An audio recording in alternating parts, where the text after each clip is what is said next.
Hello दोस्तों, स्वागत है आपका। जो हमारी 365 की सीरीज चल रही थी, उसमें हमने इकोनॉमी का यहाँ तक देख लिया था। इकोनॉमी चल रही थी, तो इकोनॉमी में विंडफॉल टैक्स हमें देखना था। तो इसमें जो पहला आर्टिकल आज का है वो है विंडफॉल टैक्स। अब नाम है विंड माने हवा, फॉल और टैक्स। तो इन्हें थोड़ा समझते हैं। जैसे कि मान लो भारत में कोई कंपनी है, मान लो टाटा कोई कंपनी है। अब टाटा की कंपनी को अचानक से बहुत बड़ा फायदा हो जाता है, किसी अंतरराष्ट्रीय स्तर पर कोई घटना होती है इस वजह से। अब क्या होगा, सरकार उससे कहेगी भाई एकदम से फायदा हो रहा है तो हमें कौन सा टैक्स दो, एक विंडफॉल टैक्स दो। और ये सरकार टैक्स लेती है। उसके बाद क्या हुआ, अभी क्यों चर्चा में चल रहा है, ये टैक्स कम हो गया है। अब इसका थोड़ा बैकग्राउंड समझते हैं। कोरोना के बाद पेट्रोल डीजल के दाम में कैसा हुआ था, जो कच्चा तेल आता था उसके दाम एकदम से गिरे थे। तो जब दाम कम हुए थे उस समय क्या हुआ था, कई इंपोर्ट कर लिया था कई तेल की कंपनियों ने ज्यादा, और भारत में तो रेट वही रहा था। तो इन तेल की कंपनियों को पूरे भारत से बहुत अच्छा मुनाफा हो रहा था। क्यों? क्योंकि वहां से सस्ते इंपोर्ट कर रहे थे और भारत में कैसा बेच रहे थे, महंगा तेल बेच रहे थे। अब इससे क्या हुआ, उन्हें एक तरह से कैसे अप्रत्याशित लाभ होने लगा। सरकार ने तुरंत टैक्स लगा दिया। सरकार ने कहा इस पे क्या देना है, टैक्स देना है। तो अप्रत्याशित लाभ होने लगे, उस पर टैक्स देना। अब हुआ क्या, समय के साथ साथ टैक्स की दर तो वही रही, पर कंपनी को होने वाला फायदा कैसा होगा, कम होता चला गया। क्योंकि तेल के रेट जैसे ही स्थिर हुए, अब तेल की कंपनियां जो सस्ता लेके आ रही थी ऑयल, वो अब कैसा हो गया, महंगा हो गया। तो उन कंपनियों ने कहा कि इस विंडफॉल टैक्स को कम कर दो। तो सरकार ने क्या किया है, घरेलू स्तर पर जो उत्पादित कच्चे तेल पर अब विंडफॉल टैक्स को कम कर दिया है। तो यही बस न्यूज थी इसमें। अगर पूछा जाएगा तो क्या पूछा जाएगा, विंडफॉल टैक्स। तो ये क्या है, उद्योगों पर लगाया जाने वाला एक कर है जो अनुकूल पार आर्थिक परिस्थिति के कारण औसत से अधिक लाभ कमाते हैं जब इंडस्ट्री, तब ये लगता है। तो अतिरिक्त लाभ को एकत्र और पुनर्वितरित करने का एक व्यापक सामाजिक कल्याण के लिए धन जुटाना है। सरकार क्या, सरकार कहेगी थोड़ा टैक्स ज्यादा ले लेते हैं, जिससे क्या कर देंगे, समाज का कल्याण कर देते हैं। सरकार ने यह तर्क देकर विंडफॉल टैक्स को उतर उचित बताया था कि ये लाभ केवल कर देने वाले निकायों के प्रयासों के कारण नहीं है, बल्कि ये बाहरी कारणों के कारण भी है।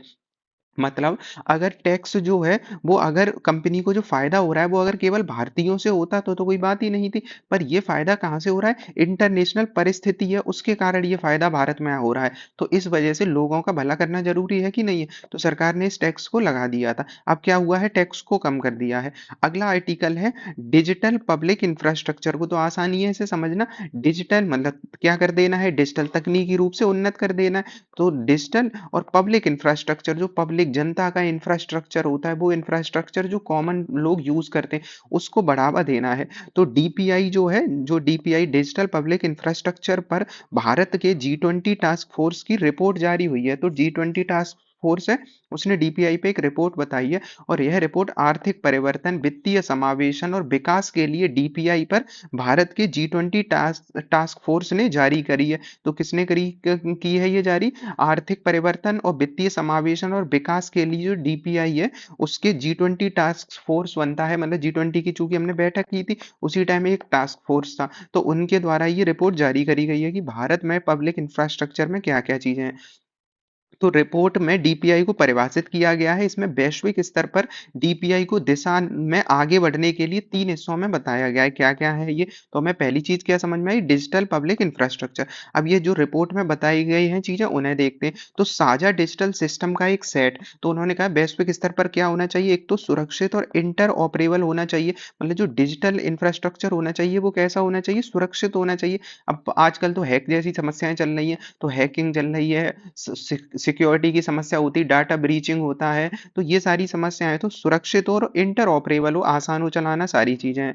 उसके बाद एक देश से दूसरे देश में सारी चीजें आसान हो जाए। खुले मानकों विशिष्टता के आधार पर विकसित होना चाहिए। विशिष्टताओं के आधार मतलब मानक ऐसे नहीं हो कि अलग अलग देश के अलग अलग मानक हो। हर एक तकनीक के लिए कैसे मानक हो, समान हो। तथा सामाजिक स्तर पर सार्वजनिक और निजी सेवाओं तक न्याय संगत पहुंच। क्योंकि नाम है सोशल इंफ्रास्ट्रक्चर, सोशल का पब्लिक इंफ्रास्ट्रक्चर है ना। तो निजी सेवाओं या सार्वजनिक सेवाओं तक न्याय संगत पहुंच। न्याय संगत जैसे मान लो हॉस्पिटल है, वो हॉस्पिटल तक सबकी पहुंच होनी चाहिए, सार्वजनिक सेवा है भाई।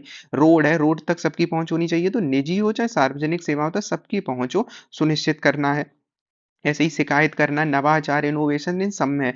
लागू कानून और फ्रेमवर्क साझा नियमों द्वारा शासित होना चाहिए। मतलब जो नियम वगैरह हैं, उनके मतलब जो कानून वगैरह है वो नियम से शासित होने चाहिए, ताकि विकास हो, समावेशन हो, नवाचार हो, विश्वास हो, इन सब में क्या हो, स्वतंत्रता और सम्मान सबका होता रहे।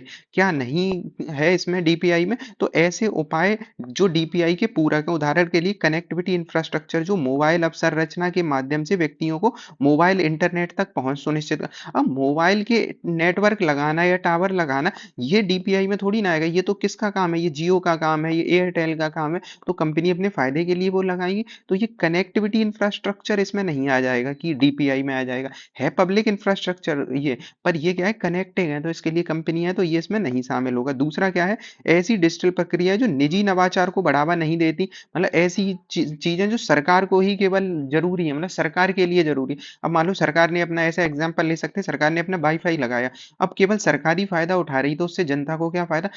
ऐसा होना कि जनता भी फायदा ले, सरकार भी फायदा ले, तभी तो माना जाएगा कि वो पब्लिक इंफ्रास्ट्रक्चर है। तो ये हमने समझा। उसके बाद है भारत में पब्लिक इंफ्रास्ट्रक्चर के बारे में। तो एक क्या है, इंडिया स्टैक। तो इंडिया का ये प्रोग्राम है, एक इंडिया स्टैक। ये भारत का अपना मूलभूत डीपीआई है, जो हमारा डीपीआई, जिसमें हम क्या करते हैं, अपना इंफ्रास्ट्रक्चर को, जो पब्लिक इंफ्रास्ट्रक्चर है डिजिटली, उसे क्या है, बढ़ावा देना है। जैसे कि इंडिया स्टैक में अगर पूछ लेगा इंडिया स्टैक क्या है, एक तो ये आ जाएगा।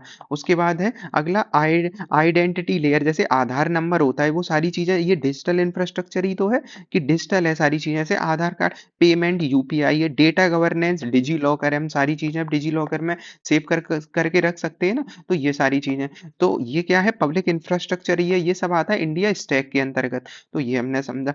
वैश्विक स्तर पर डीपीआई के लिए क्या है, तो वन फ्यूचर एक अलायंस है। ये G20, इंडिया ने जब प्रेसिडेंसी की थी, तब इंडिया की एक पहल थी, वन फ्यूचर अलायंस। इसमें क्या उद्देश्य था कि क्षमता निर्माण करो, निम्न और मध्यम आय वाले देश है ना, उन्हें डीपीआई को लागू करने के लिए उन्हें एक तो सहायता दो और वित्तीय पोषण। अब सोचो, सोमालिया, जो सूडान वगैरह ऐसे देश हैं जो गरीब देश हैं। अब गरीब देशों में जो पब्लिक इंफ्रास्ट्रक्चर है वो तो होता ही नहीं है, और वो भी तकनीकी की हम बात कर रहे हैं, डिजिटल। तो वहां पे कहाँ से यूपीआई वगैरह होगा? तो भारत ने कहा कि एक बनाते हैं फ्यूचर, वन फ्यूचर अलायंस, जिसमें सबको साथ लेके चलेंगे। जैसे अब भारत क्या कर सकता है, जो गरीब देश है उन्हें तकनीकी सहायता देगा कि ऐसे यूपीआई चलता है, ऐसे बनाना है, ये सब है। और जो पैसे वाले देश हो सकते हैं वो क्या कर सकते हैं, वित्त पोषण भी कर सकते हैं और तकनीकी सहायता भी दे सकते हैं। तो ये था वन फ्यूचर अलायंस। उसके बाद है ग्लोबल डीपीआई रिपोजिटरी। रिपोजिटरी में क्या है, इसमें कि घोषणा 23 के जो G20 शिखर सम्मेलन में इसमें किया गया था। इसमें वही है कि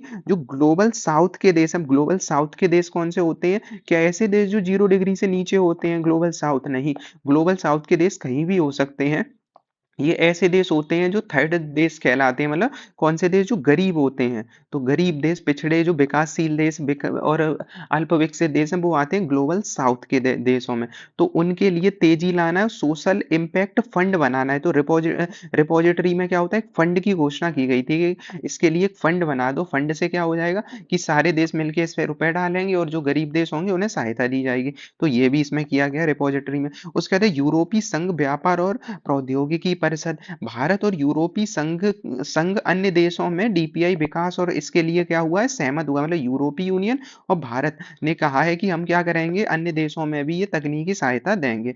तो ये देखा। उसके बाद यूपीआई। अब यूपीआई तो हम डेली यूज करते ही है, पहले फुल फॉर्म ही देख लेते, यूनिफाइड पेमेंट सिस्टम इंटरफेस। तो यूनिफाइड ही तो है, सारे पेमेंट सिस्टम यूपीआई पे आ जाते कोई सी बैंक को। और इंटरफेस है ये जो हम चला रहे, तो यूनिफाइड पेमेंट इंटरफेस। तो इसे डेवलप किसने किया था? तो एनपीसीआई, जो भारत का इंटरनेशनल वो इंटरने मतलब एनपीसीआई जो भारत का है।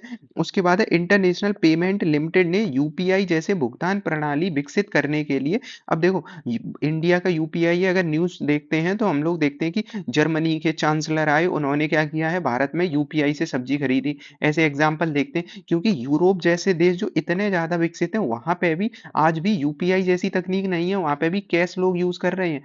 तो अब पूरी दुनिया अचंभित है इस चीज से कि भारत जैसा देश, जो अभी विकसित भी नहीं है, अल्प विकसित, विकासशील जैसी श्रेणी में आता है। मतलब हम कौन से आते हैं, विकासशील में। और ऐसा देश मैं पूरे तरीके से ₹5 ₹2 की चीज़ के लिए भी यूपीआई यूज़ करते। तो दुनिया के देशों ने क्या सोचा कि जो एनपीसीआई ने हमारा डेवलप किया है यूपीआई, तो इंटरनेशनल पेमेंट लिमिटेड एनआईपीएल जो है, उसने यूपीआई जैसी भुगतान प्रणाली विकसित करने के लिए त्रिनाद एवं टोबैगो के साथ साझेदारी की है। अभी ये देश वैसे ही चर्चा में चल रहा है। त्रिनाद एवं टोबैगो के साथ साझेदारी की है। इस साझेदारी का उद्देश्य यूपीआई को अंतर्राष्ट्रीयकरण को बढ़ावा देना है। तो अंतर्राष्ट्रीय स्तर पर यूपीआई का यूज हो। यूपीआई भुगतान स्वीकार करने वाले भारत ने कुछ देशों के साथ समझौता कर रखा है। वहां पे जाके हम भीम यूज कर सकते हैं। यूपीआई क्या कौन से देश है? जैसे श्रीलंका है, मॉरिशस है, फ्रांस है, यूएई है, सिंगापुर है, भूटान है, नेपाल। अब यहाँ पे जो रुपए होंगे वो जैसे ही जाओगे वहां रुपए कन्वर्ट हो जाएंगे। जैसे हमारे रुपए जितने डले हैं वो श्रीलंका के रुपए में कन्वर्ट हो जाएंगे, या मॉरिशस के, या सिंगापुर के, या भूटान के, नेपाल के। और उसके बाद हम नॉर्मली जैसे यूपीआई यूज करते हैं वो यूज कर पाएंगे। तो ये कुछ देश हैं जिनके पास है। अब यूपीआई की विशेषताएं क्या है? एक तो 24/7 है, कहीं से भी बस नेट होना चाहिए। और आजकल ऐसे यूपीआई चल गए जो बिना नेट के हैं, जो 123 वाला है। तो मोबाइल डिवाइस से तुरंत ट्रांसफर किया जा सकता है अलग अलग बैंक खातों में। एक अब बैंक खाता किसी का हो कोई फर्क नहीं पड़ता है, यूपीआई तुरंत ट्रांसफर कर देता है। सिंगल क्लिक 2 फैक्टर ऑथेंटिकेशन होता है। तो सिंगल क्लिक में ही तो होता है, केवल 2 बार एक बार पासवर्ड वगैरह मांगता है। उसके बाद ग्राहकों का वर्चुअल एड्रेस, उसमें जो आईडी वगैरह आ जाती है। सिंगल एप्लीकेशन होता है, उपयोग बिल भी मिल जाता है। और उसमें क्या होता है, स्केलेबल समाधान होता है। मतलब सारी चीजें क्या होती हैं, समाधान भी होता है। कोई दिक्कत आ जाए मोबाइल ऐप से सीधे शिकायत भी दर्ज हो सकती है।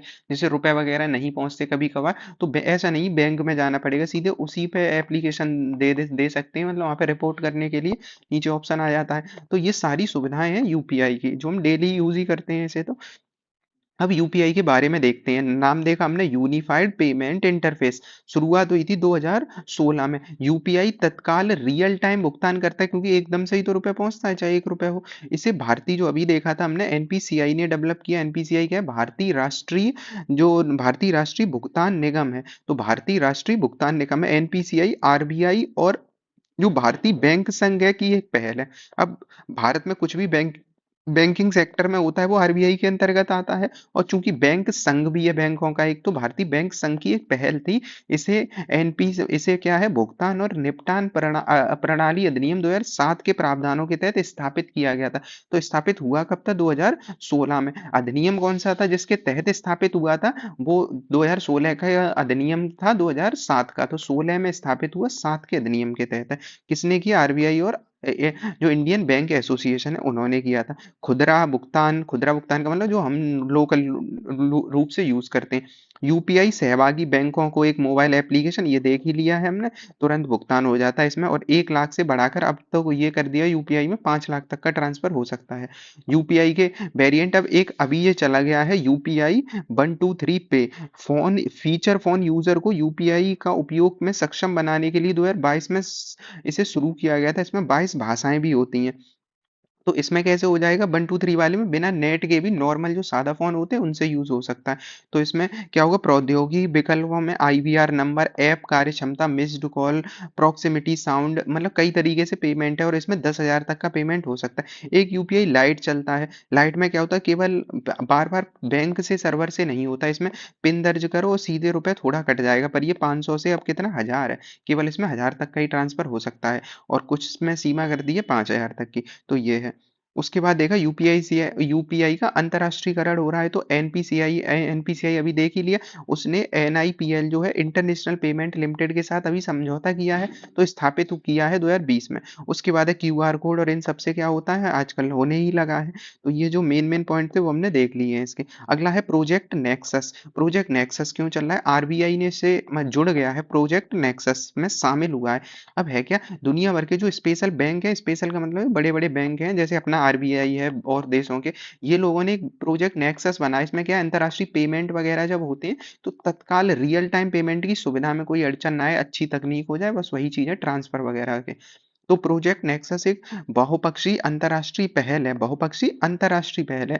यह घरेलू जो प्रणाली होगी, भुगतान प्रणाली को, अलग अलग घरेलू प्रणालियां होंगी, वो आपस में जुड़कर एक सीमा पार रिटेल सुविधा उपलब्ध करा पाएंगे। जैसे भारत से म्यांमार में रुपए भेजना है और या नेपाल में, तो तुरंत हो जाएगा इससे ट्रांसफर। तो बस इसके लिए है प्रोजेक्ट नेक्सस। और यूपीआई भारत का ऐसे है, उससे ये किया जा सकता है। तो यह प्रोजेक्ट जो बीआईएस है, बीआईएस क्या है, बैंक फॉर इंटरनेशनल सेटलमेंट, क्योंकि बीआईएस के तहत ही तो सेटलमेंट होते हैं जो इंटरनेशनल होते हैं। तो बीआईएस के इनोवेशन हब की पहल है ये। तो अगर पूछ ले ये आ भी सकता है प्रोजेक्ट नेक्सस किसका है, तो प्रोजेक्ट नेक्सस में चूंकि आरबीआई शामिल हुआ है, तो ये किसने चलाया है पूछ लेगा, अमेरिका ने चलाया है कि यूरोपीय ने, तो नहीं, ये बैंक फॉर इंटरनेशनल सेटलमेंट ने चलाया है, ना कि वर्ल्ड बैंक, मतलब ऐसे ऑप्शन देगा कुछ ना कुछ। तो बैंक फॉर इंटरनेशनल सेटलमेंट्स, तो ये एक इंपॉर्टेंट रहेगा। उसके बाद है बैंक फॉर इंटरनेशनल सेटलमेंट की स्थापना 1930 में हुई थी। इसका मुख्यालय कहाँ है, बेसल स्विट्जरलैंड में। इसका मुख्यालय कहाँ है, बेसल स्विट्जरलैंड में। बेसल मानक हम यूज करते हैं ना बैंकिंग सेक्टर में, तो बेसल स्विट्जरलैंड में इसी का बैंक ऑफ इंटरनेशनल सेटलमेंट 1930 में हुई थी। इसका स्वामित्व तो आरबीआई सहित 63 बैंकों के पास है, मतलब आरबीआई भी मिला है, बाकी 63 बैंक है, उन सब ने मिलकर इसे बनाया था, मतलब इसके अंतर्गत सब लोग मिलकर काम करते हैं। यह प्रोजेक्ट जो है 4 आसियान देश हैं, जो मलेशिया, सिंगापुर, फिलीपींस और थाईलैंड और भारत की प्रणालियों को जोड़ेगा। कौन सा प्रोजेक्ट, नेक्सस। तो कौन कौन से देश आपस में जुड़ जाएंगे इससे पेमेंट के लिए, मलेशिया हुआ, फिलीपींस हुआ, सिंगापुर हुआ और थाईलैंड हुआ। 2026 तक शुरू होने का ये अनुमान भी है नेक्सस। तो ये हमने देखा। उसके बाद है सेबी। सेबी के बारे में, तो सेबी जो अपना शेयर मार्केट होता है वो कौन करता है, मतलब रेगुलेट वो सेबी ही करता है। तो सेबी के बारे में आया है, तो सेबी ने क्या किया है, फॉरेन वेंचर कैपिटल इन्वेस्टर अधिनियम जो है 2024 के नियम जारी किए हैं। तो फॉरेन वेंचर कैपिटल इन्वेस्टर्स, इसके माध्यम से security and exchange board of India विनियमन 2000 सन 2000 का है, उसमें संशोधन होगा। मेन बात यह है कि security and exchange board of India का जो वेंचर कैपिटल इन्वेस्टर का था, मतलब वेंचर कैपिटल का, उसमें 2000 के में संशोधन हुआ है वेंचर कैपिटल फंड वाले में, 2024 का नया नियम आ गए हैं। अब हमें ये जानना है कि वेंचर कैपिटल होता क्या है, तो इसे समझते हैं पहले। तो वेंचर कैपिटल को समझने से पहले हम यहाँ पे एग्जाम्पल से इसे समझते हैं वेंचर कैपिटल के लिए। तो वेंचर कैपिटल फंड को अब देखते हैं। तो चुन्नू एक क्या है, युवा आविष्कारक है, इसे समझते हैं, जिसके पास एक रोबोट बना, जिसने क्या है, रोबोट बनाया। तो इसने क्या किया, एक रोबोट को बना दिया जो क्या करता है, इस गाय को चरा सकता है बिना किसी तकनीक के, और इसमें कोई पैसा भी नहीं लगेगा। तो क्या है कि वो गाय को चरा सकता है, ऐसा है कि इसने रोबोट बना दिया। अब क्या हुआ, शेर खान एक मान लो वेंचर इन्वेस्टर है, एक व्यक्ति है ये। तो शेर खान मतलब कोई और व्यक्ति मान लेते, तो वो क्या है, एक वेंचर इन्वेस्टर है। अब इसे क्या लगेगा कि आइडिया तो पसंद आया है इसे। अब क्या कहेगा, वो वेंचर फंड वाला, जो वेंचर फंड इसके पास, अब जिसने बनाया है उसके पास तो रुपए है नहीं है, इसके पास रुपए नहीं है। अब ये दूसरा व्यक्ति से कहेगा कि मैंने रोबोट को बनाया है और ये रोबोट ऐसा ऐसा काम कर सकता है। अब एक व्यक्ति एंट्री मारेगा, उसका नाम है वेंचर फंड वाला, जो वेंचर इन्वेस्टर होता है। तो मान लेते हैं वो एक व्यक्ति है शेर खान, वो कहेगा कि मुझे आइडिया पसंद आया और मैं 5 करोड़ दे दूंगा, पर बदले में मुझे कंपनी का 20% हिस्सेदारी भी चाहिए होगा। तो अब क्या हुआ, इससे अगर कमाई होगी तो वेंचर कैपिटल वाले को भी फायदा मिल जाएगा, और उसे रुपए चाहिए था जिसने आविष्कार किया है, तो उसे भी फायदा हो जाएगा। तो यही होता है वेंचर कैपिटल फंड। क्या होता है ये, कि जब किसी व्यक्ति को फंड मतलब इन्वेस्टमेंट करना होता है किसी नए इंडस्ट्री वगैरह में। अब यहाँ पे रिस्क भी होता है, क्योंकि अगर मान लो डूब जाएगा तो उसके 5 करोड़ चले जाएंगे, और फायदा क्या है, अगर वो चल गया तो 20% बहुत होता है। तो ये वाली फायदे होंगे। तो इन्हें एग्जाम्पल से कुछ और समझते हैं, जैसे कि यह निवेशकों का एक पूल होता है जो स्टार्टअप और छोटी कंपनियों में पैसे लगाते हैं। अब वेंचर कैपिटल में ऐसा तो होता नहीं है कि एक ही व्यक्ति को वेंचर कैपिटल एक बनाया जाता है, इसमें कई सारे व्यक्ति हो सकते हैं। अब यहाँ पे एक कंपनी की तरह ये स्टेब्लिश कर देते हैं, और सब लोग इसमें रुपए लगाएंगे। अब इकट्ठा हो गया इनके पास मान लो 100-200 करोड़ रुपए। अब ये क्या करेंगे, ये हर एक मतलब अपने देखते रहेंगे कौन से इन्वेस्टमेंट में रुपए अच्छा रहेगा, रिटर्न अच्छा आ सकता है, और उन सब में रुपए लगा देंगे। तो यही है, एक निवेशकों का पूल होता है जो ऐसी कंपनियों में रुपए लगाता है जो तेज ग्रोथ की संभावना होती है। मकसद क्या होता है, उनकी इक्विटी को लेकर कंपनी को बढ़ाने में मदद, उनकी हिस्सेदारी ले लेते हैं। इक्विटी का मतलब हिस्सेदारी, ऐसे उस कंपनी के 20% शेयर ले ली। अब बाद में क्या है, उनके पास 20% शेयर हो गए। अब वो कंपनी चलने लगी तो 2-4% शेयर बेच देंगे, और उससे उनका फायदा निकल आएगा पूरा। तो ये होता है वेंचर कैपिटल। अब काम कैसे करता है, वेंचर कैपिटल फंड अमीर लोग हों, कंपनी हो, ये सबसे पैसा इकट्ठा करते हैं, और उसके बाद एक स्टार्टअप चुनते हैं, मान लो एआई का या ई कॉमर्स जैसे फ्लिपकार्ट वगैरह, फिर उनकी हिस्सेदारी खरीद लेते हैं, और बाद में 4-5 साल के बाद वो उसे क्या कर देंगे, बेच देते हैं और मुनाफा कमा लेते हैं, आईपीओ या कैसे भी बेच के क्या करते हैं, कहते हैं मुनाफा। आईपीओ का मतलब क्या होता है, जो पहली बार कंपनी जब मार्केट में लिस्ट होती है, जैसे मान लो एक कंपनी, अब ये इसने रोबोट बनाया था गाय को चराने वाला, अब वो कंपनी पहली बार जब मार्केट में जाएगी तो शेयर धारक मतलब बहुत से लोग होंगे जो उसका शेयर खरीदना चाह रहे होंगे। तो पहली बार जब होता है उसे ही कहते हैं आईपीओ, जो इनिशियल ऑफरिंग होती है ये। उसके बाद क्या है, वेंचर कैपिटल फंड के उदाहरण देखते हैं, जैसे कि एग्जांपल है ये रियल लाइफ का ही। जैसे सचिन बंसल ने वेंचर कैपिटल से 2007 में पैसा लिया था, फ्लिपकार्ट के हैं ये सचिन बंसल।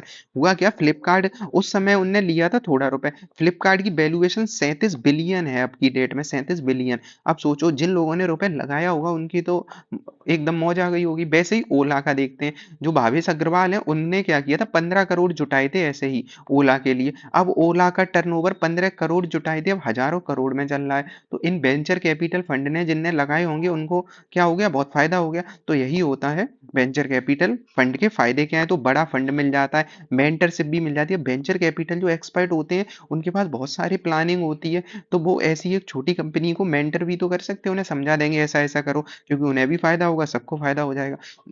नुकसान क्या होते हैं, एक तो जिस व्यक्ति ने इनोवेशन किया उसकी हिस्सेदारी तो बहुत कम हो जाएगी ना, मतलब ये तो हिस्सेदारी मांग लेते ज्यादा। दूसरा प्रेशर भी होता है, जल्दी रिटर्न नहीं होता है तब भी दिक्कत हो जाती है, बेच देंगे तो इन्हें जल्दी रिटर्न चाहिए होता है। तो मेन बात क्या है, जैसे जोमेटो हुआ, बाइजूस हुआ, क्रेड हुआ, जैसी कंपनियां हैं वो यही काम करते हैं। तो मतलब उन्होंने लगाया है ऐसी कंपनियों में, जैसे भारत की एक दो कंपनी है उनके एग्जाम्पल है, जैसे एक है एंजल लिस्ट और एक है सीक्वोया कैपिटल। तो सिक्वोया कैपिटल ने ही जोमेटो, बाइजू और क्रेड जैसी कंपनियों में निवेश किया था। वैसे ही एक एंजल लिस्ट कंपनी है, कौन सी कंपनी है, मतलब वेंचर वाली, और इन्होंने ही शुरुआती फंडिंग जो देते हैं छोटे स्टार्टअप को। तो ये हमने देख लिया। अब थोड़ा और डिटेल में जाते हैं कि वेंचर लोन और एंजल इन्वेस्टर में क्या अंतर होता है। एंजल एक इन्वेस्टर और होते हैं, जैसे रतन टाटा को समझ लेते थे पहले। अभी रतन टाटा क्या करते थे पहले, कि वो मान लो कि वो एक छोटी कंपनी को उन्होंने देखा ये कंपनी में ग्रोथ की संभावना है, वो एंजल इन्वेस्टर के रूप में बन के जाएंगे, कुछ नहीं उसे सीधे रुपए दे देते हैं, हिस्सेदारी खरीद लेते हैं। और इनका क्या होता है, रिस्क भी मीडियम होता है, क्योंकि ये थोड़ा अच्छी सी कंपनी देखते हैं, ये हो जाता है। अब इनका वेंचर फंड में भी सेम ही चीज है लगभग, हिस्सेदारी बेच दी जाती है, पर एंजल वाले में प्रॉफिट शेयर भी किया जा सकता है। ऐसा नहीं है कि सीधे 20% हिस्सेदारी, ऐसा कॉन्ट्रैक्ट कर सकते हैं कि जब प्रॉफिट होगा तब हम आपको इतना इतना प्रॉफिट देंगे। अब इनमें अंतर देखते हैं। सबसे पहला जो अभी हमने समझा वेंचर कैपिटल वाले में, इसमें हिस्सेदारी बेच रहे थे कि नहीं, 20% उसने रोबोट वाले ने बेचा मान लो, तो वो हो गया। इसमें रिस्क होता है, बिल्कुल हो सकता है, 90% चांस होते हैं कि वो इंडस्ट्री फेल हो सकती है, बहुत सारी इंडस्ट्री फेल हो जाती है, तो फेल भी होने का खतरा होता है। और समय कितना होता है, 5 से 10 साल तक का इनका अमूमन ये लोग लेके चलते हैं। उसके बाद एक होता है एंजल इन्वेस्टर, जो अभी बताया, इसमें एंजल की तरह बन के आते हैं, मतलब एंजल होते देवदूत टाइप के, वो एकदम बन के आएंगे, जैसे छोटी कोई कंपनियों से कोई देख भी नहीं रहा, उसमें ये रतन टाटा और सचिन तेंदुलकर ऐसे लोग रुपए लगाते हैं, और फिर ये रुपए लगाएंगे और उसके बाद कुछ कंपनियां क्या हो जाती हैं, हजारों करोड़ में कन्वर्ट हो जाती हैं, तो इन लोगों को फायदा हो जाता है। तो ये भी हिस्सेदारी भी खरीद सकते हैं इनकी तरह, और प्रॉफिट शेयर भी। इनका कार्य रिस्क कैसा होता है, मीडियम होता है, क्योंकि थोड़ा ये कैसे हैं, लो रिस्क लेते हैं, रुपए भी कम लगाते हैं इनकी अपेक्षा, तो मीडियम रिस्क रहता है। और इनका टाइम भी थोड़ा कैसा होता है, लंबे समय तक ये थोड़ा रख सकते हैं। बैंक लोन नॉर्मल होता है, ईएमआई हम ब्याज चुकाते हैं। इनमें क्या होता है, कोलेटरल रखना होता है, तो रिस्क तो होता ही नहीं लगभग बैंक के लिए, बैंक जब लोन देता है, और मतलब बहुत कम ही होता है ना। उसके बाद 2 से 5 साल अमूमन लोन होता है। तो ये हमने देखा वेंचर कैपिटल। तो बस समझ में आया कि ये स्टार्टअप का धनी दोस्त होता है, स्टार्टअप का ऐसे याद कर सकते हैं, किसी ने स्टार्टअप स्टार्ट किया, उसका धनी दोस्त है जो रुपए लगाएगा, बाद में उसे लौटाना पड़ेगा। तो ऐसा होता है वेंचर में। उसके बाद है, तो ये हमने समझा वेंचर वाले में। तो इसी वेंचर कैपिटल के लिए सरकार ने नए नियम लेके आए हैं, तो सन 2000 में आए थे, अब 2024 में उनमें कुछ चेंज किया है। तो अब ये समझ में आया क्या होगा, तो भारत के बाहर पंजीकृत जो निवेशक होते हैं, तो फॉरेन, अब चूंकि यहाँ पे हम बात किसकी कर रहे हैं, फॉरेन वेंचर कैपिटल, स्टोरी तो वही रहेगी, केवल फॉरेन है तो विदेशी हो जाएंगे। तो भारत के बाहर के पंजीकृत निवेशक हैं, वो भारत में ये फॉरेन वेंचर कैपिटल इन्वेस्टर के रूप में अपना पंजीकरण कराते हैं। अब ये सेबी के अंतर्गत ही तो होंगे, क्योंकि इन्वेस्टमेंट अगर शेयर में हो रहा है तो सेबी के अंतर्गत ही होता है सब। तो वेंचर कैपिटल में ये क्या होते हैं, गैर सूचीबद्ध कंपनियां होती हैं, जो अभी स्टॉक में, अभी यही तो देखा, ये शुरुआती होते हैं, शुरुआती, अभी ये शेयर मार्केट में थोड़ी ना इन्हें अभी शेयर इनके कौन खरीदेगा, तो इस शुरुआती चरण में होते हैं। तो गैर सूचीबद्ध कंपनियां होती हैं जिनमें ये रुपए लगाते हैं, नई कंपनियों के इक्विटी में निवेश करते हैं, बहुत अधिक जोखिम के साथ रिटर्न प्राप्त करने की संभावना होती है। और ये वेंचर जो है सेबी विनियमन, जो वेंचर कैपिटल फंड है वो सेबी का विनियमन है 1996 के तहत ही होता है। तो 3-4 अधिनियम ही आ गए। जो फॉरेन वाला है ये चेंज आया था 2000 में। अब सोचो फॉरेन का 2000 में आया था तो भारतीयों का पहले से रहा होगा, तो भारतीयों का 1996 से था। अब इसमें चेंज हुआ है 2000 वाले में 2024 में, जो अभी पिछली वर्ष। तो ये देखा हमने। नए विनियमों में क्या कर दिया है, पंजीकरण कराना आवश्यक कर दिया कि अगर फॉरेन वाले आएंगे तो डेजिग्नेटेड डिपॉजिटरी पार्टिसिपेंट, मतलब एक मेन बात है पंजीकरण कराना उन्हें डीडीपी में जरूरी हो गया है। मतलब डेजिग्नेटेड डिपॉजिटरी डिपॉजिटरी होगी उसमें कराएंगे। मतलब क्या हुआ इसका, पंजीकरण प्रमाण पत्र जारी करने के लिए सेबी की एक अधिकृत बैंक है जो डीपीपी है। तो डीपीपी एक बैंक है जो सेबी ने बना रखी है, बैंक की तरह नहीं है। यहाँ पे क्या है, केवल डिपॉजिटरी डॉक्यूमेंट वगैरह रहेंगे।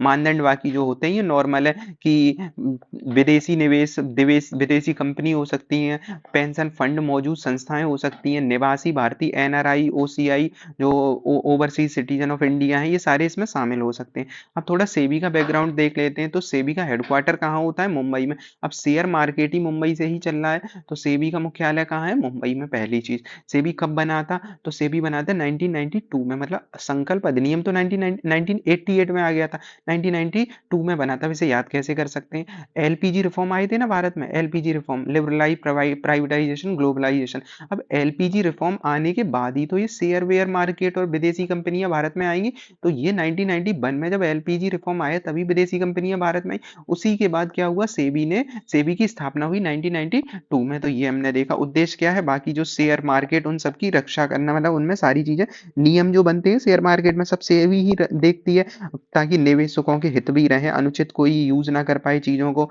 तो ये है स्टॉक ब्रोकर, इन सब के लिए नियम बनाए जाते हैं। ट्रेडिंग जो होती है वो सब सेबी ही करता है।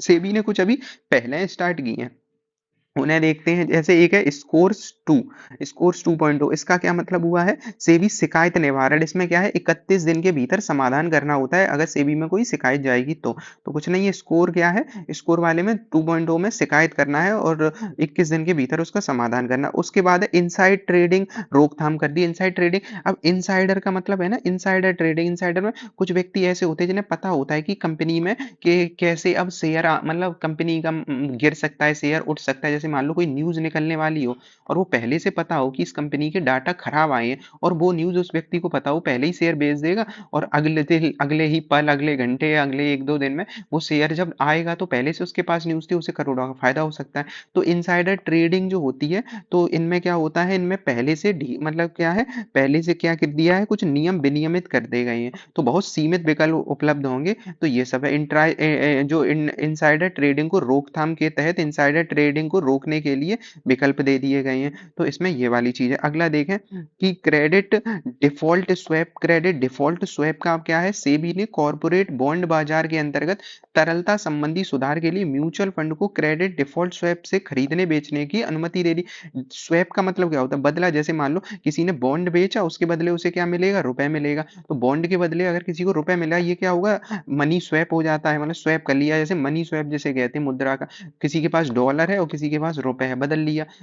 तो वही है क्रेडिट डिफॉल्ट स्वैप। इसमें क्या होगा कि जो बॉन्ड वगैरह होंगे वो खरीदे और बेचे जा सकते हैं। तो ये हमने समझा फाइनेंशियल डेरिवेटिव वगैरह में। उसके बाद है पंप एंड डंप स्कीम। तो पंप एंड डंप स्कीम क्या होता है कि कुछ बार ऐसा होता है कि अचानक या झूठी भ्रामक जानकारी के बाद स्टॉक मार्केट की कीमतों को कृत्रिम रूप से बढ़ा दिया जाता है। कभी ऐसी एक खबर फैला दी जाएगी ऐसा होने वाला है, तो मान लो जो शेयर होल्डर होंगे वो एकदम घबरा जाएंगे, वो अपने शेयर बेच देंगे। या कभी आएगा कि बहुत अच्छी खबर फैला दी जाएगी जिससे सब सब शेयर खरीद लेंगे, और ये सब होता है गलत। तो इसे ही कहते हैं पंप और डंप स्कीम। तो कृत्रिम रूप से बढ़ा दिया जाता है। अब ये तो गलत ही है ना, तो इस पर प्रतिबंध लगा दिया गया। वैसे ये ईटीएफ एक्सचेंज ट्रेडेड फंड होते हैं जो शेयर मार्केट में लोग होते हैं। तो इसमें क्या होता है, एक्सचेंज को ही ट्रेड किया जाता है। एक्सचेंज ट्रेड का मतलब होता है शेयर मार्केट ऊपर जाएगा नीचे आएगा, तो इसमें ट्रेड किया जाता है। तो विनिमय योग्य प्रतिभूतियां ये होती हैं। मेन बात है केवल इतना याद रखना, एक होता है एक्सचेंज ट्रेडेड फंड जो बॉन्ड वगैरह होते हैं वैसे ही ये खरीदा बेचा जाता है। उसके बाद है समाशोधन निगम, समाशोधन क्लियर कॉर्पोरेशन में क्या है कि जो अवसंरचना है किसी मतलब कंपनी की या निगम की, कोई कंपनी हो सकती है ना, उसकी अवसंरचना वगैरह क्लियर रहे, सब सही रहे।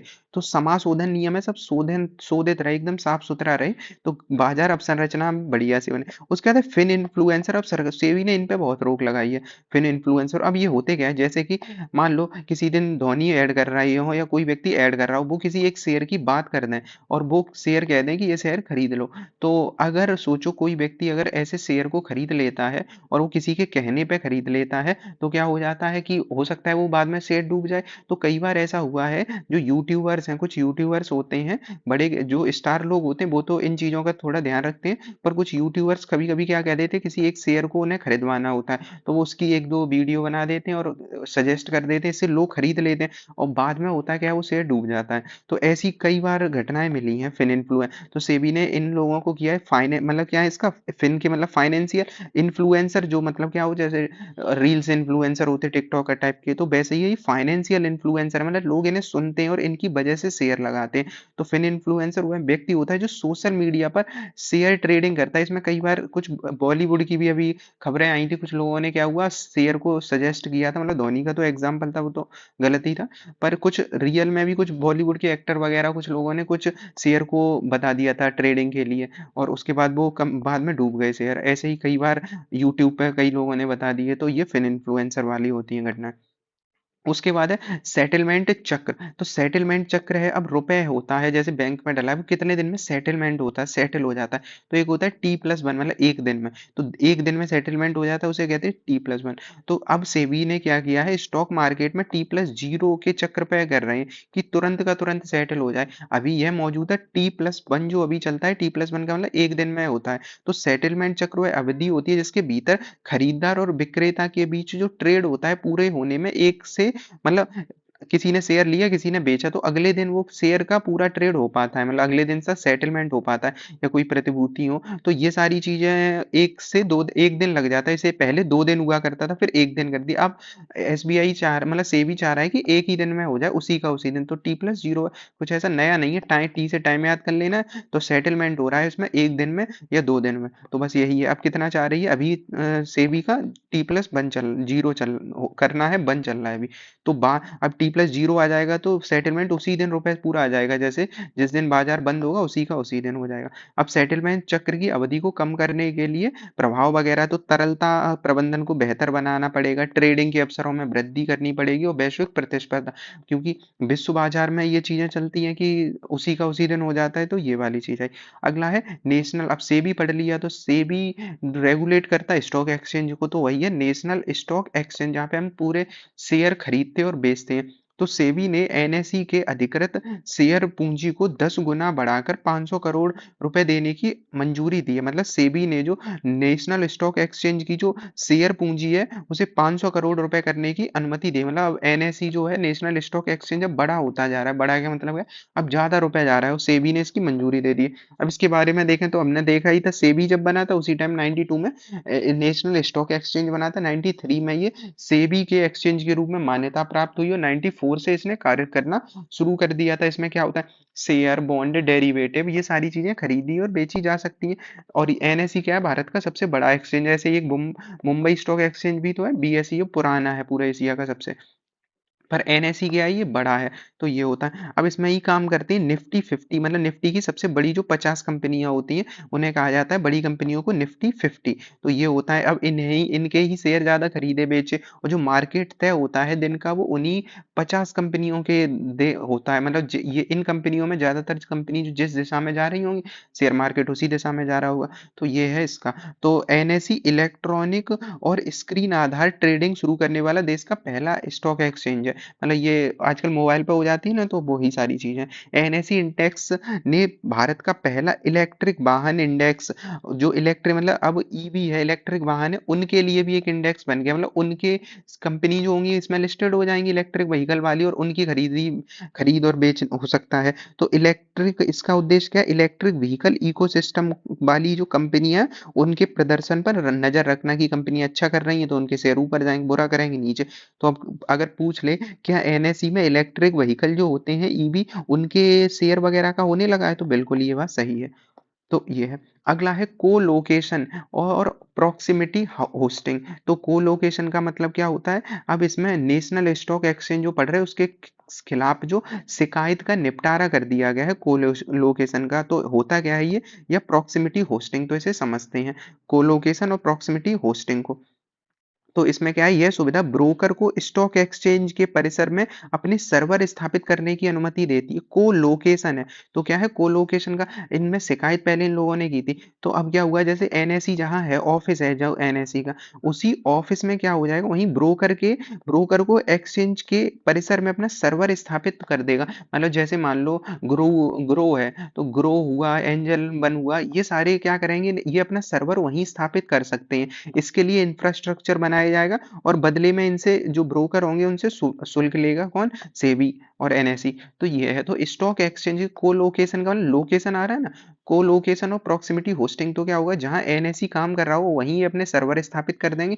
उससे थोड़ा तेज स्टॉक का प्राइस पता चलता रहेगा ना। कभी कभी क्या होता है, एक आध सेकंड का भी अंतर आया तब तक तो बहुत देर हो जाती है। तो इसमें तीव्र हो जाएगा, ये सारी चीजें समझ में आए। उसी बिल्डिंग में अगर हम सर्वर लगा देंगे, नेट लगा देंगे पूरा, अभी दूसरी जगह डाटा जाएगा, वहां से फिर डाटा आता है ऐप में। अब अगर यहीं सारे सर्वर होंगे तो सीधा जाएगा। तो इससे क्या हो जाएगा, ज्यादा एल्गोरिदम अच्छा हो जाएगा। उसके बाद है फाइनेंशियलाइजेशन। तो वित्तीयकरण, वित्तीयकरण का मतलब क्या हुआ है कि मुख्य आर्थिक सलाहकार जो अपने हैं, उन्होंने कहा है कि भारत को अति वित्तीयकरण के प्रति सतर्क रहने की आवश्यकता है। अति वित्तीयकरण का मतलब है ज्यादा, एक्सेसिव फाइनेंशियलाइजेशन, ज्यादा रुपए पहुंच जाए। तो इसका मतलब क्या हुआ कि वित्तीयकरण एक ऐसी प्रक्रिया होती है, नॉर्मल अभी वित्तीयकरण देख रहे हैं, ऐसी प्रक्रिया जिसके तहत वित्तीय बाजार जो मार्केट है, या वित्तीय संसाधन, या वित्तीय अभिजात वर्ग मतलब उच्च वर्ग की आर्थिक नीतियां और परिणामों पर अधिक प्रभाव स्थापित हो जाता है। मतलब मार्केट पर अभिजात वर्ग का ज्यादा प्रभाव स्थापित हो जाएगा अगर वित्तीयकरण ज्यादा होता है। ऐसा समझा जा सकता है कि पारंपरिक रूप से भौतिक परिसंपत्तियां जैसे रियल एस्टेट और जो सोना है, उनकी बजाय जो म्यूचुअल फंड में निवेश किया जाने लगा। अब अगर ये ज्यादा बढ़ जाएगा तो इससे क्या हो जाएगा, मतलब बहुत ज्यादा हो जाएगा अति, तब भी तो सतर्क रहने वाली चीजें हो जाएंगी।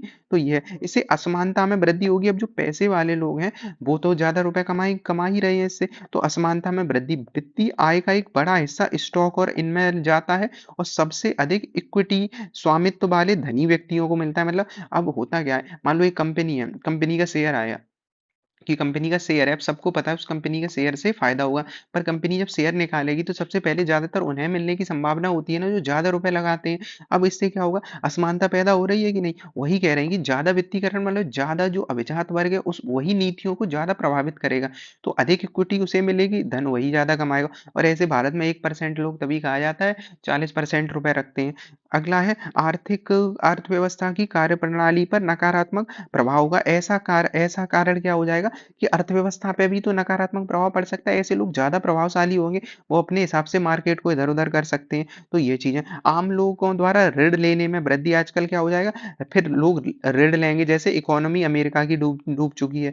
तो यही है। उसके बाद है नीतियों पर प्रतिकूल प्रभाव। तो प्रतिकूल प्रभाव क्या पड़ेगा, जब ऐसी शक्तियां बाजार में ज्यादा रुपए हावी हो जाएगा तो कभी आर्थिक नीतियों में बदलाव आ सकता है। तो ये सारी है। इंडिया का आप देखते हैं डेरिवेटिव मार्केट। तो सेबी ने डेरिवेटिव मार्केट में सट्टा जो होता है, स्पेकुलेशन, सट्टा क्या होता है, स्पेकुलेशन, की ऐसा होगा होगा तो होगा या नहीं होगा, तो स्पेकुलेट कर रहे हैं सट्टे में। यही तो करते हैं कि एक नंबर आएगा कि दो नंबर आएगा। तो ये गतिविधि को रोकने के लिए तो सेबी ने कहा है कि जो शेयर मार्केट है उसमें सट्टे को रोकने के लिए, सट्टे का मतलब शेयर में भी सट्टा चलता है। सट्टे का मतलब है आजकल जो छोटे शेयर होते हैं, छोटे शेयर का मतलब है जो ट्रेडिंग करते हैं, ऑप्शन ट्रेडिंग, उसमें वो होता है अनुमान लगाया जाता है। तो वही सब रोकने के लिए कुछ उपाय किए हैं। तो बस वही है डेरिवेटिव मार्केट के बारे में।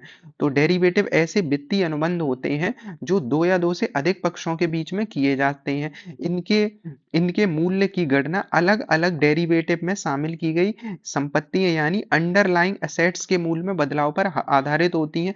इनमें क्या होता है, कंपनी के शेयर, सोना चांदी, करेंसी याद है। मतलब डेरिवेटिव मार्केट में मेन बात क्या है कि कंपनी के शेयर हो और सोना चांदी, करेंसी, इन्हीं का तो व्यापार हो रहा होता है। तो इन्हीं में बदलाव होता है अलग अलग, कि कभी इनके रेट ऊपर जा रहे हैं, कभी इनके रेट नीचे आ रहे हैं। तो ये सब है। तो इन्हें ट्रेड किया जाता है डेरिवेटिव में, जैसे एक्सचेंज ट्रेड एनएसई अभी देखा था, उसमें ट्रेड होता है।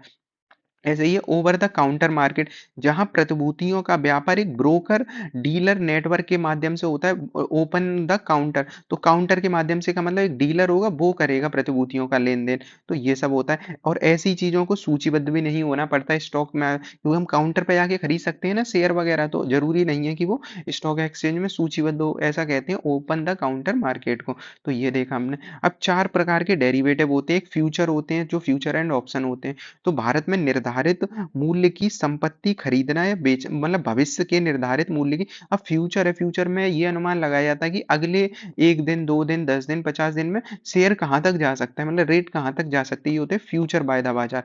तो भविष्य का अनुमान लगाया जाता है इसमें। तो इसमें क्या है, कीमतों की हेजिंग या सट्टा है, ये एक तरीके का है कि आगे क्या होगा। फिर होता है एक फॉरवर्ड, फॉरवर्ड क्या होता है, ओवर द काउंटर, जो अभी हमने देखा। भौतिक परिसंपत्तियों का वितरण शामिल होता है जिसमें कमोडिटी, करेंसी और ये सब आते हैं। इन्हें नकदी की समाप्ति पर निपटना। ये कैसे, ओवर द काउंटर अभी देखा हमने, फॉरवर्ड में हम जाके सीधे खरीद सकते हैं। फिर आते हैं ऑप्शन। ऑप्शन में क्या था, धारक को निर्धारित मूल्य पर व्यापार करने का अधिकार लेकिन बाध्यता नहीं है। ऑप्शन में क्या होता है कि वो व्यक्ति क्या कर सकता है कि कॉल और पुट खरीदे जाते हैं। कॉल पुट का मतलब अगर मार्केट ऊपर जाएगा तो कॉल खरीद लो, नीचे आएगा तो पुट। अब इसमें ऑप्शन में क्या होता है, पूरे शेयर नहीं खरीदे जाते। मान लो 100 रुपए का शेयर, मान लो रिलायंस का चल रहा है, अब इसमें वो 1 या 2 रुपए तक के भी शेयर मतलब खरीदे जा सकते हैं, एक दो में, वो होते हैं ऑप्शंस। तो उनमें क्या होगा, अनुमान लगाया जाता है कि ऊपर जाएगा नीचे जाएगा। तो ये सब होते हैं इसमें ऑप्शंस में। अब इतना डीप में तो नहीं आएगा कि ऑप्शन ट्रेडिंग क्या होती है, कि ये सब चीजें। उसके बाद है स्वैप्स। तो स्वैप हमने देखा, अदला बदली, कि डॉलर के बदले रुपए लो ले लो, शेयर के बॉन्ड के बदले रुपए ले लो, तो ये सब चीजें होती हैं स्वैप्स। तो नकदी प्रवाह के आदान प्रदान, जैसे ब्याज दरें, मुद्रा, क्रेडिट डिफॉल्ट, इन सब में होता है ये स्वैप वाला। तो ये देखा हमने। तो डेरिवेटिव मार्केट में आजकल सेबी क्या कंट्रोल कर रहा है, तो यही चीजें हैं। तो एक होता है हेजिंग। हेजिंग में क्या होता है, जोखिम को प्रबंधन किया जाता है। जैसे मान लो किसी ने 100 रुपए लगाए कि मार्केट ऊपर जाएगा, पर उसे पता चला है नीचे जा सकता है, तो 10 रुपए 20 रुपए का इधर लगा सकता है कि नीचे चला जाए अचानक से, तो ज्यादा घाटा ना हो। मतलब इतना आसान नहीं होता है, पर लगभग ऐसा ही होता है हेजिंग। तो ये है सट्टा गतिविधियां, स्पेकुलेशन जो देखा हमने, वो क्या होता है, स्पेकुलेट कर रही सट्टा गतिविधियां कि ऐसा जाएगा, ऐसा होगा कि नहीं होगा। तो ये देखा हमने। अब एक लीवरेज होता है। लीवरेज क्या होता है, जो कंपनियां होती हैं वो लीवरेज देती हैं। जैसे मान लो किसी के पास 100 रुपए हैं और शेयर है 400 रुपए का, तो कंपनी कहेगी देखो 100 रुपए तुम्हारे पास है, 400 का शेयर खरीद लो। पर अगर ये है कि जैसे ही शेयर खरीद लोगे, वो बाद में रुपए बेच के हमें लौटा देना है, मतलब जितना एक्स्ट्रा है। तो इसमें क्या होता है, 100 रुपए में खरीदा, 300 कंपनी से लिए हैं जिसपे हम शेयर खरीद रहे हैं।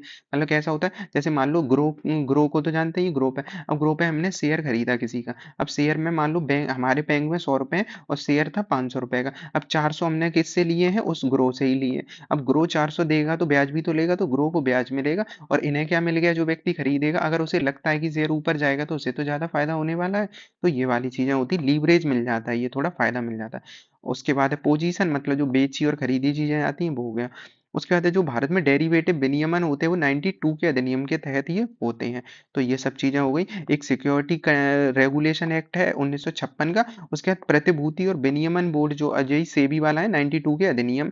जो भारत में डेरिवेटिव मार्केट, जो अभी हमने पढ़ा, पूरा शेयर मार्केट ये चलता है। तो ये हुआ। उसके बाद है अगला क्रेडिट रेटिंग एजेंसी। इसका क्या मतलब हुआ, क्रेडिट रेटिंग। तो क्रेडिट रेटिंग, आजकल हर चीज में रेटिंग चलती है। जैसे एसी खरीद के लाए, उसमें कितनी रेटिंग है, सारी चीजों में रेटिंग। अब क्यों ना ऐसा हो कि कंपनी का पहले से ही पता हो इस कंपनी की रेटिंग कैसी है। एक रेटिंग है, दो है, 10 है, 5 है, मतलब रेटिंग का एक अनुमान हो सकता है कि ऐसा A++ है, मान लो किसी का बी है, किसी का C- है। तो ये होती है रेटिंग। अब क्या होता है, कुछ दुनिया भर में कंपनियां होती हैं, वो रेटिंग देती हैं अपनी रिसर्च के अनुसार।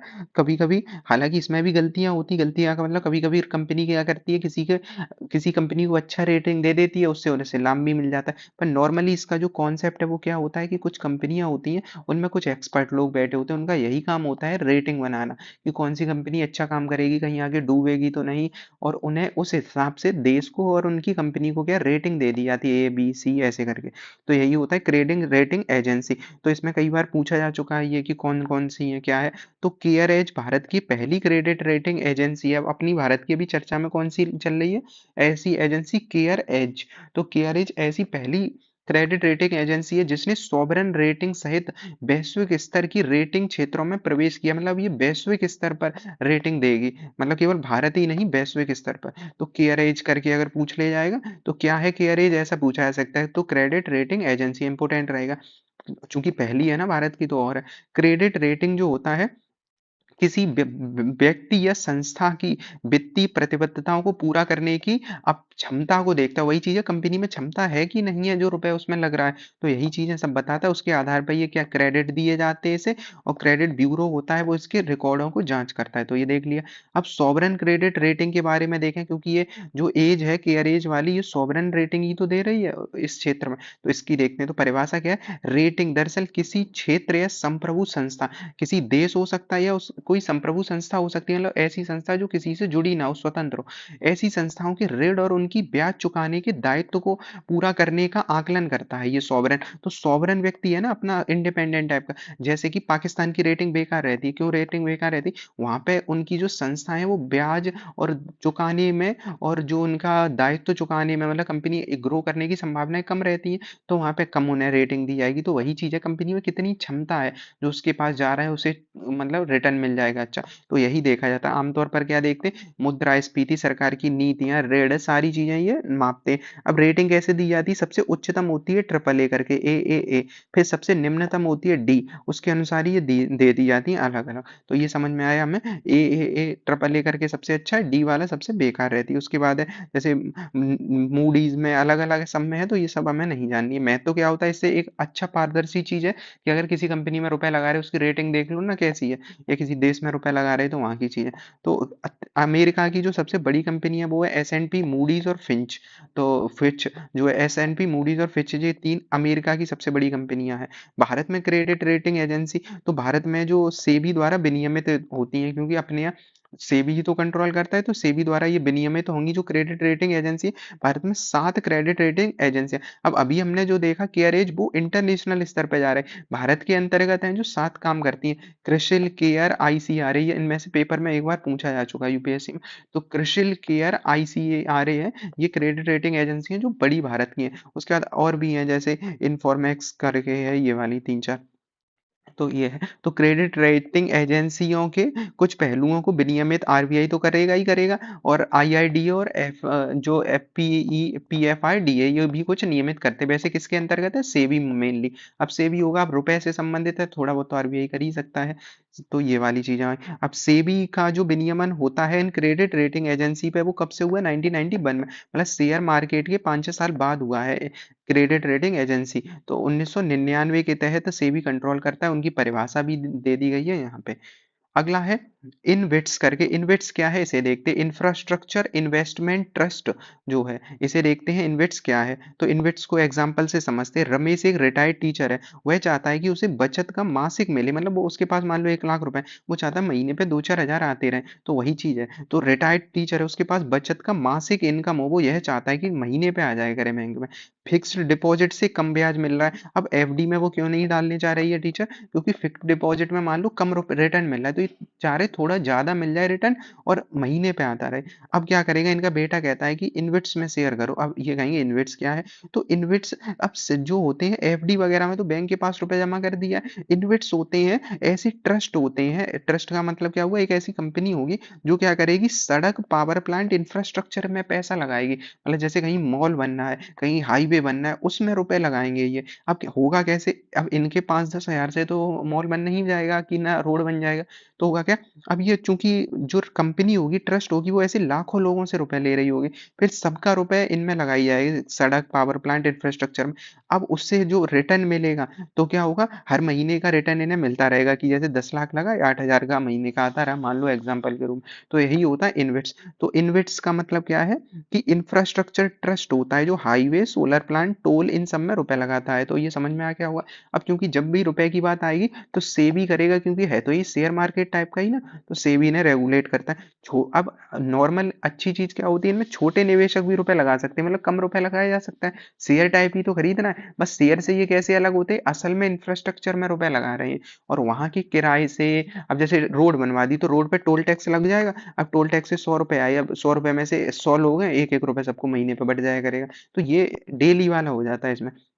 इन्वेट्स काम कैसे करेगा? तो वही चीज़ देखिए, जैसे हाईवे, ट्रांसमिशन मतलब लाइट वाले ऐसे प्रोजेक्ट में रुपए लगाएगा। अब वहाँ पे यूनिट्स बेचे जाते हैं शेयर की तरह, शेयर मार्केट में इनके यूनिट्स बेचे जाते हैं निवेशकों के द्वारा कि ये कंपनी है, ये इसमें रुपए लगाओ और वही हम शेयर मार्केट से खरीद सकते हैं। अब ये रुपए कैसे कमाएँगे? वही टोल टैक्स, बिजली बिक्री करके कंपनी तो बन गई, अब कंपनी ने रुपए जो ले रखा है वो कैसे लौटा लेगी? तो बिजली बेचेगी और उसी में से रुपए लौटा लेगी, टोल टैक्स लगाएँगे, उसमें से रुपए लौटा लेंगे। तो आईआरबी इन्वेस्ट्स भारत में टोल हाईवे प्रोजेक्ट को निवेश करता है, टोल हो हाईवे इनमें निवेश करता है और तिमाही निवेशकों को हर तिमाही पे उनमें रेवेन्यू मिल जाता है, मतलब महीने पे नहीं 3 महीने पे मिल ही जाता है। जैसे पावर ग्रिड इन्वेस्ट्स है, ये बिजली में करता है, ऐसे ये कंपनी है रियल में पावर ग्रिड इन्वेस्ट्स, तो ये है जो बिजली वाले में करेगा। ऐसे ही और भी हैं, ऐसे ही हाइब्रिड है, ये प्रोजेक्ट को खुद चलाते हैं और कमाई भी करते हैं। अब हाइब्रिड इन्वेस्ट्स क्या होते हैं? ये एक प्रोजेक्ट को बनाएंगे, उसके बाद खुद चलाएंगे मतलब खुद ही टोल टैक्स लगाएंगे, सारी चीजें लगाएंगे खुद। एक होता है प्योर प्ले इन्वेस्ट, इनमें क्या होगा, ये निवेश करते हैं पर बाद में चलाते नहीं है, चलाएगा कोई और, ये केवल निवेश करेंगे और जो चलाएगा वो इन्हें रुपए देगा।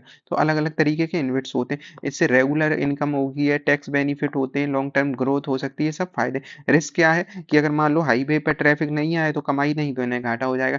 ऐसे ही शेयर मार्केट में फिर इन्हें आसानी से बेचा भी नहीं जाएगा, तो ये घाटा भी है इनका इन्वेस्ट का।